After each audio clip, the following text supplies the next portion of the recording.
स्वागत दोस्तों आपका अपने चैनल पे के सदा के सामने मोदियों पर चलेंगे। सबसे पहले सबसे बड़ी अपडेट आपको बताएंगे दोस्तों, प्रियंका गांधी के बिहार के दौरे से पहले कांग्रेस पार्टी का कोई एक नेता नहीं बल्कि पूरी की पूरी टीम पहुंच रही है बिहार। बताएंगे क्या है पूरा मामला दोस्तों, जहां पर 39 टॉप लीडर कांग्रेस पार्टी के बिहार में रहेंगे मौजूद। इसी के साथ में चलेंगे एक और बड़ी खबर की तरफ, जहां पर तीसरे दिन जहां पर अमित शाह कर रहे थे दौरा, वहीं पर मौजूद थे तेजस्वी यादव। पार्टी के कार्यकर्ताओं के भीड़ जमा करके एक साथ उन्होंने बदलाव की हुंकार भरी है दोस्तों। बताएंगे कैसे अमित शाह को भी अब तेजस्वी यादव के सपने आने लगे हैं दोस्तों और देने लगे उल्टा सीधा बयान। बताएंगे डिटेल में क्या है अपडेट। और इसी के साथ में चलेंगे एक और बड़ी खबर की तरफ, जहां पर एक और राज्य के अंदर कांग्रेस पार्टी बीजेपी के खिलाफ लाने जा रही है अविश्वास प्रस्ताव दोस्तों। और चलेंगे एक और बड़ी अपडेट की तरफ, जहां पर बीजेपी के मंत्री की गिरफ्तारी को लेकर पूरी तरीके से इंडिया गठबंधन मैदान में है दोस्तों। मुकेश सहनी भी उतर चुके हैं और एक एक करके चलेंगे आज की सारी बड़ी खबरों की तरफ। लेकिन उससे पहले अगर आप भी मानते हैं कि देश कहे आज का खासकर बिहार का कि नहीं चाहिए भाजपा, तो इस वीडियो को लाइक करके लाल बटन दबाकर चैनल को सब्सक्राइब करके बेल आइकन दबाकर कमेंट बॉक्स में अपनी राय जरूर लिखकर बताएगा। ज्यादा से ज्यादा वीडियो को शेयर कीजिएगा दोस्तों। और अगर आप भी मानते हैं कि बिहार में परिवर्तन हो चुका है, बस परिवर्तन की मोहर लगानी बाकी रह गई है, तो अपनी राय जरूर लिखकर बताएगा दोस्तों। चलते हैं सबसे पहले सबसे बड़ी ब्रेकिंग न्यूज अपडेट की तरफ, जहां पर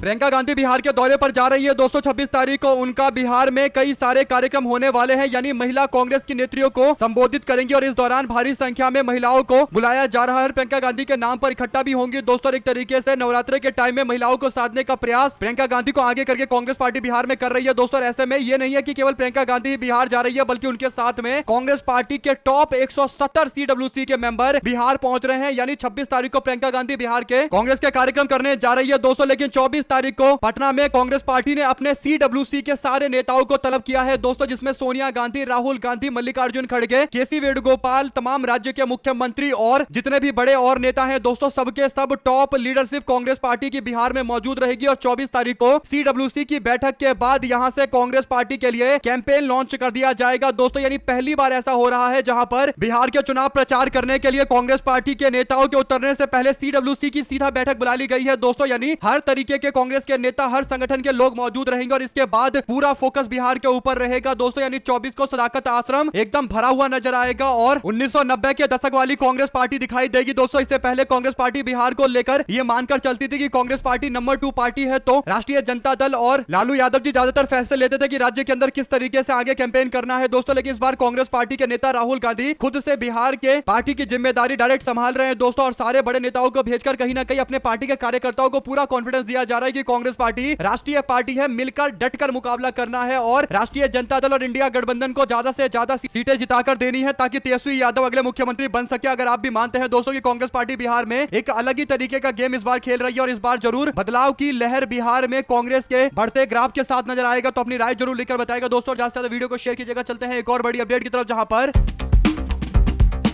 प्रियंका गांधी 26 तारीख को बिहार आ रही है दोस्तों। लेकिन तेजस्वी यादव बिहार में 16 से 20 तारीख तक लगातार बीजेपी और एनडीए गठबंधन को आईना दिखा रहे हैं दोस्तों। तेजस्वी यादव ने बीते दिन अपनी सभा की शुरुआत की, जहां पर तीसरे दिन तेजस्वी यादव बेगूसराय से यात्रा लेकर आगे बढ़ते हैं। इसके बाद साहेबपुर कमाल विधानसभा क्षेत्र, खगड़िया विधानसभा क्षेत्र, परबत्ता विधानसभा क्षेत्र, बेलदौर विधानसभा क्षेत्र और सोनबरसा के साथ साथ सिंहेश्वर विधानसभा, मधेपुरा विधानसभा और दक्षिण से उत्तर बिहार को पूरा कवर करते हुए आगे बढ़ रहे थे दोस्तों। ऐसे में तेजस्वी यादव जब बेगूसराय में मौजूद थे तो वहां पर पार्टी के कार्यकर्ताओं का एक हुजूम तेजस्वी यादव के साथ दिखाई दे रहा था दोस्तों। यानी लगातार कार्यक्रम में तेजस्वी यादव को भरपूर जन समर्थन मिल रहा है। बेगूसराय में तेजस्वी यादव अपने रथ में सवार दिखाई दे रहे थे दोस्तों और कार्यकर्ताओं ने उनके रथ को कई जगह रोका, तो तेजस्वी यादव ने सबका अभिवादन किया और फिर आगे रथ बढ़ता रहा दोस्तों। तेजस्वी यादव प्यार प्रेम दिखाते रहे। इसके बाद आगे बढ़ते बढ़ते तेजस्वी यादव जब खगड़िया पहुंचे दोस्तों, तो वहां पर भी तेजस्वी यादव ने अपने रथ के ऊपर खड़े होकर लोगों को संबोधित करते हुए स्पष्ट तौर पर कहा कि हम लोग बिहार में बदलाव लाने जा रहे हैं। रोजी रोजगार, शिक्षा, स्वास्थ्य और दवाई कमाई हमारी सबसे बड़ी प्राथमिकता रहेगी। इसके बाद आगे रथ बढ़ता रहा दोस्तों और धीरे धीरे अलग अलग विधानसभा क्षेत्रों के अंदर अलग अलग तरीके की तस्वीरें सामने आई दोस्तों। एक जगह उन्होंने लोगों को पेन बांटा, कलम बांटा और कहा कि हम लोग बिहार के भविष्य को गढ़ना चाहते हैं, हम नया बिहार बनाएंगे। इसके बाद मधेपुरा पहुंच जाते हैं दोस्तों। यानी पूरा दिन जबरदस्त तरीके का कार्यक्रम रहा है। अगर आप भी मानते हैं कि तेजस्वी यादव की इन सभाओं से एक बात तो क्लियर हो रही है कि कहीं ना कहीं तेजस्वी यादव बिहार की राजनीति में अब एजेंडा सेट कर रहे हैं दोस्तों। वो जो नैरेटिव बना रहे हैं उसके इर्द गिर्द ही पूरे बिहार में चर्चा चल रही है। अगर आप भी चाहते हैं कि परिवर्तन होता हुआ दिखाई दे रहा है तो अपनी राय जरूर लिखकर बताएगा दोस्तों। और ज्यादा से ज्यादा वीडियो को शेयर कीजिएगा ताकि पूरी अपडेट आप लोगों तक लगातार इससे जुड़ी भी पहुंचती रहे। चलते हैं एक और बड़ी अपडेट की तरफ, जहां पर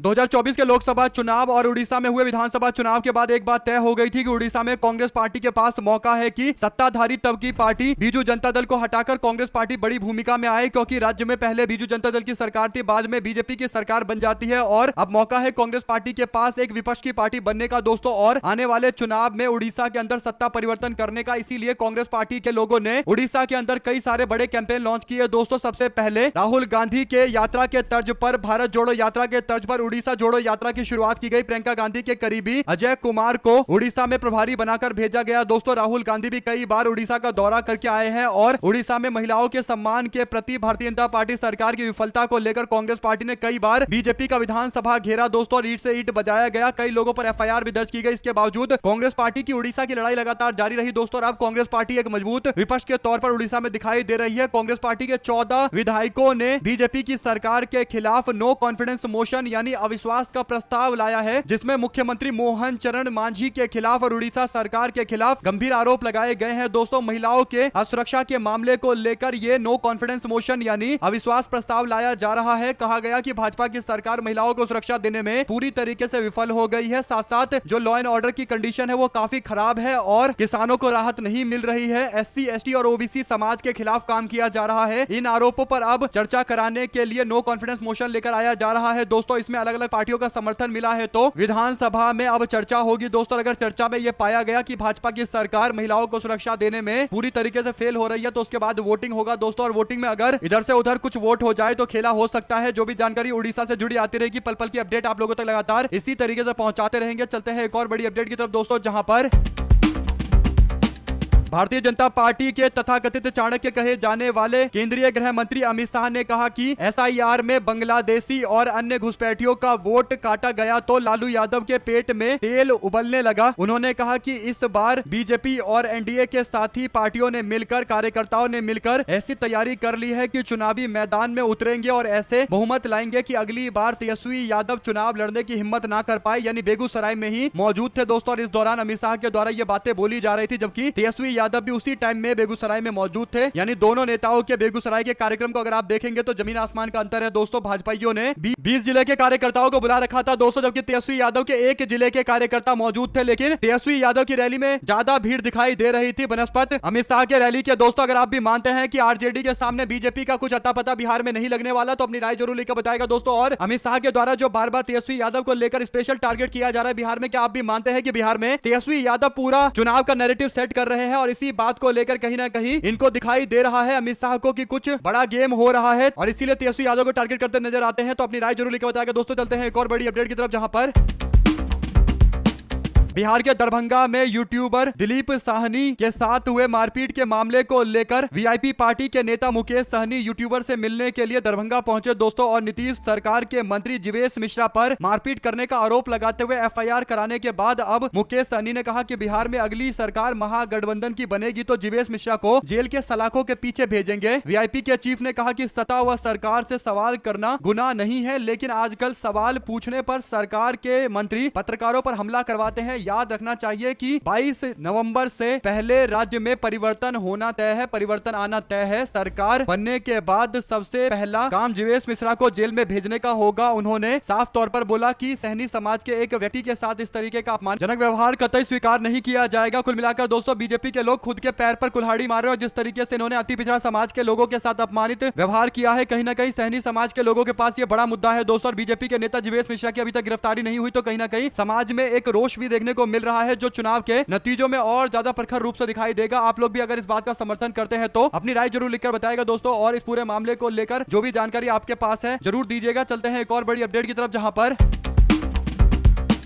बिहार विधानसभा चुनाव से पहले भागलपुर के पीर पैंती में पावर प्लांट की जमीन को लेकर सियासी पारा गर्म हो गया है दोस्तों। कांग्रेस पार्टी ने इस मुद्दे पर पटना के अंदर मार्च निकाला। कांग्रेस के नेताओं ने आरोप लगाया कि केंद्र की नरेंद्र मोदी सरकार और बिहार की नीतीश सरकार ने अडानी को भागलपुर में पावर प्लांट लगाने के लिए महज ₹1 सालाना के दर से 1050 एकड़ जमीन दे दी। इस प्रोजेक्ट के लिए पीर पैंती में 10 लाख पेड़ काटे जाएंगे। बिहार में कांग्रेस पार्टी के अध्यक्ष राजेश राम ने इस मामले को लेकर अडानी समूह के खिलाफ जमकर निशाना साधा। दोस्तों आपको बता दें कि कांग्रेस पार्टी की सरकार सवाल पूछ रही है कि जो जमीन आम लोगों से लिया गया तो सरकार उसके लिए उचित कॉम्पनसेशन यानी उचित मुआवजा क्यों नहीं दे रही है, क्यों किसानों को इस मामले पर सबसे ज्यादा प्रभावित होना पड़ रहा है। यानी अडानी को तो 1 रुपए की जमीन मिल गई, लेकिन किसानों को उस जमीन के खोने के बाद कितना पैसा दिया गया, ये एक बड़ा सवाल है। और कहीं ना कहीं दोस्तों सरकार किस तरीके से मुआवजा देती है, आप लोग जानते हैं कि कितना कम सरकारी मुआवजा होता है, जिसके कारण लोग इससे डायरेक्ट प्रभावित होते दिखाई दे रहे हैं। हालांकि बीजेपी के लोग इस मामले को बचाने की कोशिश कर रहे हैं। दोस्तों कहते हैं कि अडानी 20,000 करोड़ का इन्वेस्टमेंट यहां करेंगे तो अडानी भी अपना पैसा लगाने जा रहे हैं, लेकिन दूसरा सवाल यह है कि अगर अडानी यहां 40,000 करोड़ 50,000 करोड़ या कुछ भी लगा दे, अंततोगत्वा जनता को उनके जमीन के पैसे मिलने चाहिए। सरकार ने लेकर लीज पर दे दिया तो सरकार उचित मुआवजा क्यों नहीं दे रही है, यह भी एक बड़ा सवाल है। दोस्तों 2 शब्द जरूर लिखकर बताएगा इस पूरे मामले पर। और वैसे भी अडानी जो प्रोजेक्ट ये लगाने जा रहे हैं तो इस प्रोजेक्ट से जितनी भी बिजली उत्पादन होगी दोस्तों बिहार सरकार को बेचा जाएगा, तो एक तरीके से अडानी समूह का तो कोई रिस्क है नहीं। बिहार की सरकार सारा बिजली खरीदने जा रही है, तो फिर इतना सस्ते में जमीन क्यों दिया गया, ये भी एक बड़ा सवाल है। आप लोग इस पर क्या राय देना चाहते हैं लिखकर जरूर बताएगा। चलते हैं एक और बड़ी अपडेट की तरफ, जहां पर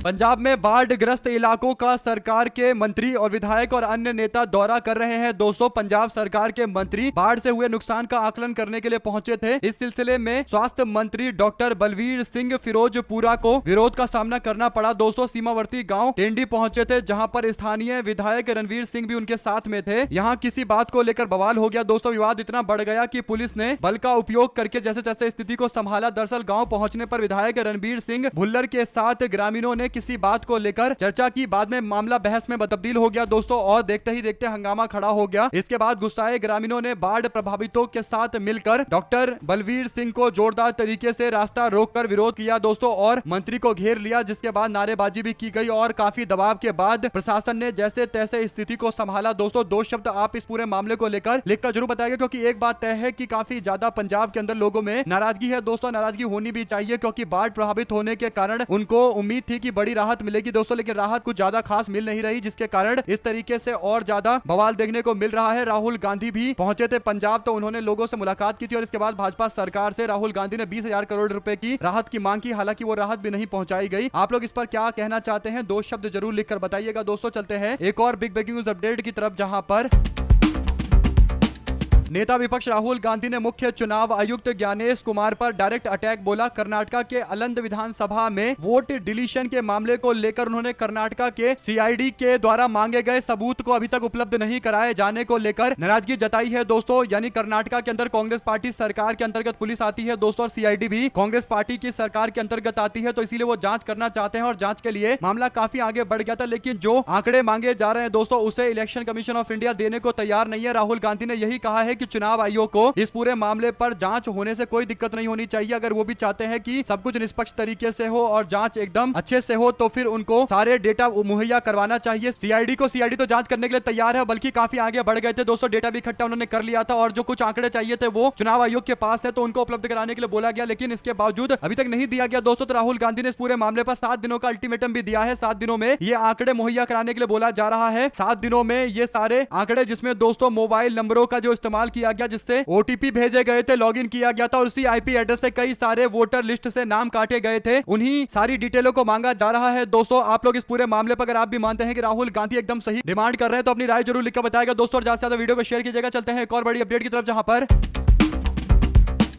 पश्चिम बंगाल और उड़ीसा में कुड़मी जाति के संगठनों ने अनुसूचित जनजाति का यानी एसटी का दर्जा देने की मांग को लेकर एक बार फिर से 20 सितंबर को यानी कल रेल रोको आंदोलन का ऐलान किया है दोस्तों। रेल रोको आंदोलन कुड़मी समाज के लिए काफी अहम माना जा रहा है। कुड़मी समाज झारखंड, बंगाल, उड़ीसा में रेल यातायात और कारोबारियों पर भारी असर के प्रभाव से बीजेपी की सरकार पर दबाव बनाने की कोशिश कर रहे हैं दोस्तों। आंदोलन की घोषणा के बाद झारखंड पुलिस ने कड़े सुरक्षा के इंतजाम किए हुए हैं। संभावित संवेदनशील इलाकों पर विशेष सतर्कता बरती जा रही है। खुफिया एजेंसियों ने भी इस आंदोलन को लेकर रेल प्रशासन को अलर्ट भेजा है। झारखंड के मूरी, गोमो, नीमडीह, घाघरा और चांडिल समेत हांसडीह, छोटा गम्हरिया, डुमरी, गंजिया बराज और पारसनाथ जैसे प्रमुख रेलवे स्टेशन और रूट पर आंदोलनकारियों के जुटने की संभावना है दोस्तों। इन स्थानों पर अतिरिक्त पुलिस बल मजिस्ट्रेट के द्वारा तैनात की गई है। आपको बता दें कि लगातार अपनी मांगों को लेकर अड़िग है दोस्तों, और वो कह रहे हैं कि क्योंकि हमारा कल्चर ज्यादातर आदिवासी समाज से जुड़ता है, तो इसीलिए आदिवासी समाज को जो रिजर्वेशन मिलता है यानी एसटी रिजर्वेशन, उसी तरीके का रिजर्वेशन इनको भी चाहिए। अनुसूचित जाति के बाद अब जनजाति समुदाय में रिजर्वेशन की मांग की जा रही है। आप लोग इस पर क्या प्रतिक्रिया देना चाहते हैं दोस्तों, दो शब्द जरूर लिखकर बताइएगा। और अगर आप भी मानते हैं कि झारखंड और बंगाल के अंदर इससे कहीं ना कहीं राजनीतिक तौर पर कुछ बड़े बदलाव भी होते हुए दिखाई देंगे तो लिखिएगा जरूर दोस्तों। चलते हैं एक और बड़ी अपडेट की तरफ, जहां पर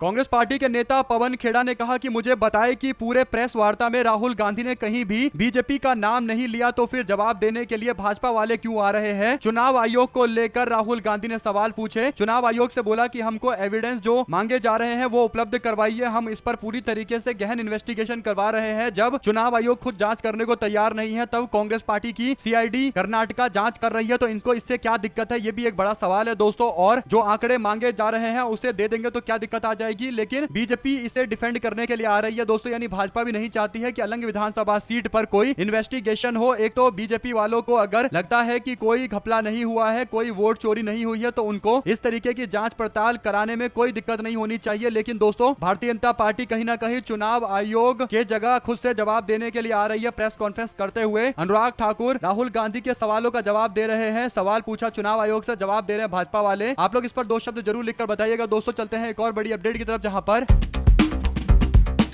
उत्तर प्रदेश में दैनिक भास्कर ने एक इन्वेस्टिगेशन रिपोर्ट दी है दोस्तों। उन्होंने इन्वेस्टिगेशन किया है और उसके बाद पाया है कि उत्तर प्रदेश के अंदर मंत्री विधायक के रिश्तेदारों को नौकरियां बांटी गई, जिनमें से 55% जांच करने आए अधिकारियों के अफसरों को भी और उनके भतीजे को भी नौकरी दे दी गई। दोस्तों आपको बता दें कि ये जो आंकड़े सामने आए हैं काफी ज्यादा दिलचस्प है दोस्तों। इसमें 27 लोगों की जो भर्ती हुई है उसमें 15 ठाकुर समाज के, 4 ब्राह्मण समाज के व्यक्ति को नौकरी दी गई है। और ये जो नौकरी दी गई है इसमें जांच पड़ताल करने आए अधिकारियों के लोग भी शामिल है। तो इससे पता चल रहा है कि बड़े स्तर पर कहीं ना कहीं कुछ बड़ा घोटाला उत्तर प्रदेश के अंदर हुआ है दोस्तों। इस पर उत्तर प्रदेश के पत्रकार अभिषेक उपाध्याय की ओर से बड़ा सवाल खड़ा किया गया। उन्होंने कहा कि ये लीजिए योगी जी, आपकी भ्रष्टाचार में आकंठ डूबी, बटेंगे तो कटेंगे की भाई भतीजावाद वाली सरकार का एक और चेहरा। लखीमपुर अर्बन कोऑपरेटिव बैंक में भर्ती की तस्वीर देखिए। 27 लोगों को भर्ती किया गया, इसमें 55% यानी 15 ठाकुर बिरादरी के लोग हैं दोस्तों। 27 में से 15 ठाकुर बिरादरी के लोग हैं, 4 ब्राह्मण समाज के और केवल 2 SC ST समाज के व्यक्ति को नौकरी दी गई है, जबकि 6 को देना था। तो कुल मिलाकर दोस्तों बुरी तरीके से बीजेपी की सरकार फंसती जा रही है, जहां पर जातिवाद करने के गंभीर आरोप लगे हैं। आप लोग इस पर दो शब्द जरूर लिखकर बताइएगा दोस्तों, अगर आप भी मानते हैं कि ये जो खुलासा दैनिक भास्कर वालों ने किया है, अब इस पर FIR भी दर्ज करवाया जाएगा। और आप लोग जानते हैं कि कितनी तरीके की कोशिशें की जाती है उत्तर प्रदेश के अंदर भ्रष्टाचार को डिफेंड करने की। अखिलेश यादव की सरकार पर जातिवाद के जब आरोप लगाए गए थे दोस्तों, तब तो बीजेपी वाले उछल कूद बहुत रहे थे, लेकिन अब जब खुद आरोप लग रहे हैं तो इस पर एकदम सन्नाटा पसरा हुआ दिखाई दे रहा है। ज्यादा से ज्यादा वीडियो को शेयर कीजिएगा दोस्तों इस पूरे मामले पर। चलते हैं एक और बड़ी अपडेट की तरफ, जहां पर